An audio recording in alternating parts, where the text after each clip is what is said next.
Bom, gente, depois de algum tempo estamos aqui de volta, né, para justamente terminar o ano com algumas questões sobre Segundo Reinado. Lembrando, nós teremos outros vídeos ainda nesse mês, sobretudo aí para ajudar vocês nas provas das mais diferentes matérias. Mas por hoje nós faremos eu também comentarei algumas coisas sobre um dos períodos mais extensos, não o período mais extenso com o governo brasileiro, que é o Segundo Reinado, que é o período no qual o Brasil foi governado por Dom Pedro II, entre 1840 a 1889. Lembrando que Dom Pedro II chega ao poder ainda menor de idade, pelo que foi chamado de golpe da maioridade, quando anteciparam a sua maioridade para que ele já pudesse ser coroado, mesmo com 15 anos de idade. E aí começa o extenso Segundo Reinado, onde muita coisa aconteceu dentro do Brasil e fora do Brasil e que acabou impactando na vida política brasileira. Então, vamos aqui às questões e depois eu vou fazendo outros comentários à medida que o vídeo fosse desenrolando. Bom, questões sobre o Segundo Reinado. Questão 1.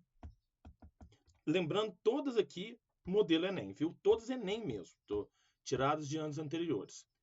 Enem. Os caixeiros do comércio a retalho do Rio de Janeiro estiveram entre as primeiras categorias de trabalhadores a se organizar em associações e a exigir a intervenção dos poderes públicos na mediação de suas lutas por direitos. Na década de 1880, os caixeiros participaram da arena política e ganharam as ruas com vários outros, como os republicanos e os abolicionistas. Então vamos lá. A atuação dos trabalhadores mencionados no texto representou na capital do Império um momento de. Então, lembrando, quem eram os caixeiros? Eram viajantes, pessoas que vendiam ali as mais diversas mercadorias. E a atuação deles representou o quê? Letra A, manutenção das regras patronais. B, desprendimento das ideias liberais. C, fortalecimento dos contratos laborais. D, consolidação das estruturas sindicais. E, contestação dos princípios monárquicos. Então, esta aqui poderia gerar alguma dúvida entre a letra C e a letra E. Por quê? O que é um contrato laboral? É um contrato de trabalho. É o simples, né? Atualmente chamamos muito de CLT, onde estão ali registrados os direitos e os deveres dos trabalhadores. Mas não foi isso que esse movimento social queria, ou que ele fazia naquele momento. O que ele fazia era a letra E. Na verdade, junto com até mesmo alguns membros do movimento abolicionista e do movimento republicano, eles contestavam os princípios monárquicos. Nesse caso, um princípio monárquico que era contestado era a falta de uma legislação para determinados grupos de trabalho. No caso dos abolicionistas, o princípio monárquico que era criticado era a escravidão. E no caso dos republicanos, o princípio monárquico criticado era a própria monarquia mesmo, com o rei, com o poder moderador e tudo mais que existiu durante a monarquia brasileira, sobretudo durante o Segundo Reinado, tá bom? Então, questão 1, letra E, contestação dos princípios monárquicos. Na questão 2, temos o seguinte, também Enem. A repugnante tarefa de carregar lixo e os dejetos da casa para as praças e praias era geralmente destinada ao único escravo da família, ou ao de menor status ou valor. Todas as noites, depois das 10 horas, os escravos conhecidos popularmente como tigres, levavam tubos ou barris de excremento e lixo sobre a cabeça pelas ruas do Rio. Então a gente tem aqui, né, embaixo uma imagem que retrata esses escravos com esse barril de dejeto. E lembrando sempre, uma outra característica, que é um desenho, não uma foto, do escravo, sobretudo já no final do período da escravidão, durante a monarquia, em fotos, é o fato dele estar de pés descalços. Escravos não tinham chinelos, não tinham sandálias, não tinham sapatos. Então, toda vez que você vê uma imagem de um negro descalço, um negro no período da escravidão aqui no Brasil, ela se remete a um escravo, pois escravo não tinha calçado, né? Uma das primeiras coisas que muitos falam que os escravos faziam era justamente comprar um sapato assim que eram alforriados. Mas aqui no caso, a ação representada, né, aquela de carregar dejetos na cabeça, diz o seguinte, né? Vamos ver o que pede na questão. A ação representada na imagem e descrita no texto evidencia uma prática do cotidiano das cidades no século XVIII e XIX, caracterizada pela letra A, valorização do trabalho braçal, B, reiteração das hierarquias sociais, C, sacralização das atividades laborais, D, superação das exclusões econômicas e E, ressignificação das heranças religiosas. Então fala ali que qual era o escravo que ficava por conta de carregar esse balde de dejetos? Era aquele de menor valor, aquele que não tinha lá muita inteligência, ou aquele mais velho, aquele que não tinha não era caro, vamos colocar a palavra correta. Então, essa situação reitera as hierarquias sociais. Dentro da escravidão, que já era uma condição extremamente difícil, para o escravo de menor valor ficava o pior tipo de trabalho, que era carregar dejetos sobre a cabeça, aquilo vazando pelo corpo afora. Logo, letra B, reiteração das hierarquias sociais é o que se pede na questão. Na 3, a gente tem o seguinte. Aqui uma questão sobre a Guerra do Paraguai. Para o Paraguai, portanto, essa foi uma guerra pela sobrevivência. De todo modo, uma guerra contra os dois gigantes estava fadada a ser um teste debilitante e severo para uma economia de base tão estreita. Lopes precisava de uma vitória rápida, e se não conseguisse vencer rapidamente, provavelmente não venceria nunca. Então aqui está tratando da Guerra do Paraguai, da rivalidade, da situação, do confronto entre o Paraguai, o Brasil, o Uruguai, as duas potências que estão sendo colocadas aqui é o Brasil e a Argentina. Logo, vamos ver para o que se pede na questão.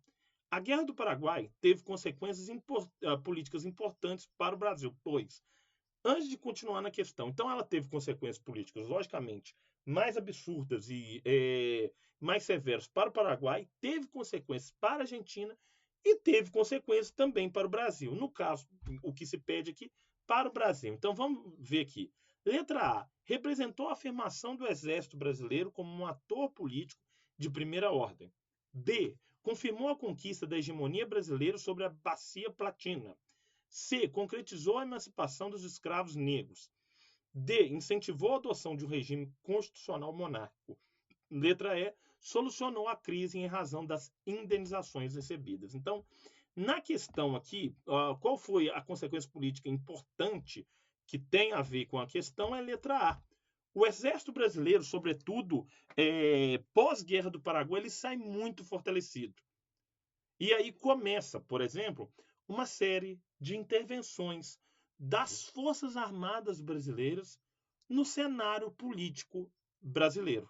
Então, 1889, com a proclamação da República, aí você tem lá a Revolta da Armada, Revolta da Chibata, Tenentismo, Revolução de 1930, Deposição de Vargas em 1945, entre 46 e 64, foram várias participações das Forças Armadas Brasileiras que culminaram no golpe civil-militar de 1964.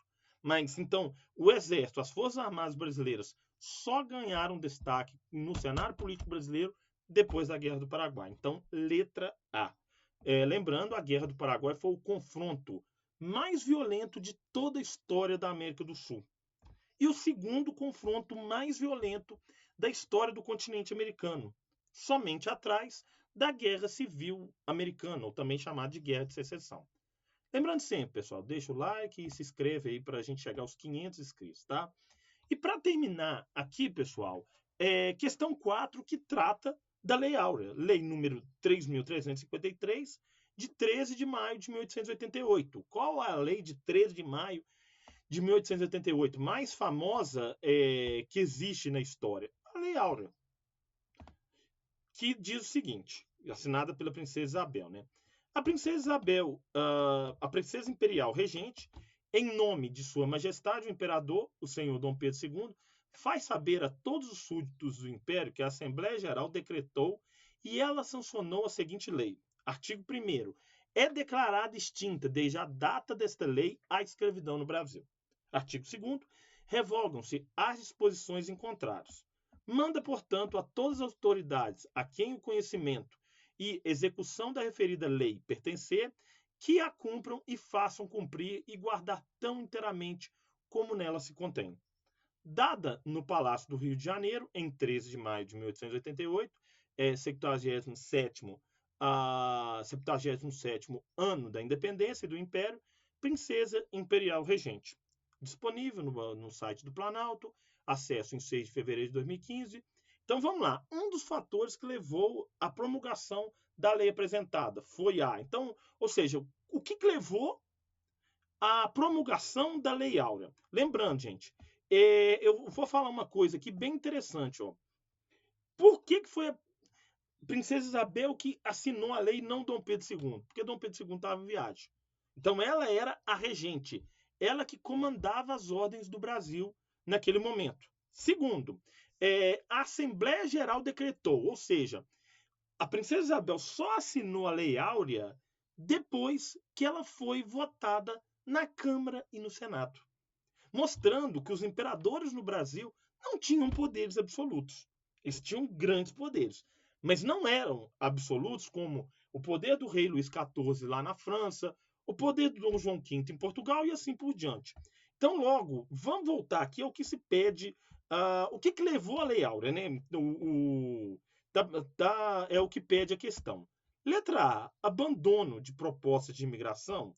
B, fracasso do trabalho compulsório. C, persistência da campanha abolicionista. D, manifestação do altruísmo britânico. Letra E, afirmação da benevolência da corte. Então, o que levou o decreto à assinatura da Lei Áurea é letra C. Desde o final da Guerra do Paraguai, a campanha abolicionista, um dos primeiros movimentos sociais da história do Brasil, ganhou muita vez e muita voz. E logo, durante esses quase 20 anos, a campanha abolicionista foi ganhando os mais diferentes adeptos e a escravidão, na década de 1880, era uma instituição muito enfraquecida. Logo, a Lei Áurea veio a abolir essa instituição que vinha se enfraquecendo desde o final da Guerra do Paraguai. Logo, a persistência da campanha abolicionista, segundo o que pede na questão, foi fator fundamental para o fim da escravidão, para a assinatura da Lei Áurea.